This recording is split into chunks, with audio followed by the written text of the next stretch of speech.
بحریہ ٹاؤن کے بانی ملک ریاض کے پرسنل اسٹاف آفیسر خلیل الرحمان کے خلاف مبینہ منی لانڈرنگ کیس میں اہم پیش رفت سامنے آئی ہے۔ ڈسٹرکٹ اینڈ سیشن کورٹس اسلام آباد نے چالان کی نقول تقسیم کر دی ہیں۔ کیس کی اگلی سماعت میں ملزم پر فرد جرم عائد کی جائے گی۔ بحریہ ٹاؤن کے بانی ملک ریاض کے پرسنل اسٹاف آفیسر خلیل الرحمان کے خلاف مبینہ منی لانڈرنگ کیس میں اہم پیش رفت سامنے آئی ہے۔ ڈسٹرکٹ اینڈ سیشن کورٹس اسلام آباد نے چالان کی نقول تقسیم کر دی ہیں۔ کیس کی اگلی سماعت میں ملزم پر فرد جرم عائد کی جائے گی۔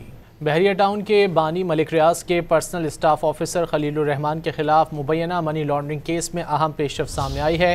ڈسٹرکٹ اینڈ سیشن کورٹس اسلام آباد نے چالان کی نقول تقسیم کر دی ہیں۔ کیس کی اگلی سماعت میں ملزم پر فرد جرم عائد کی جائے گی۔ بحریہ ٹاؤن کے بانی ملک ریاض کے پرسنل اسٹاف آفیسر خلیل الرحمان کے خلاف مبینہ منی لانڈرنگ کیس میں اہم پیش رفت سامنے آئی ہے۔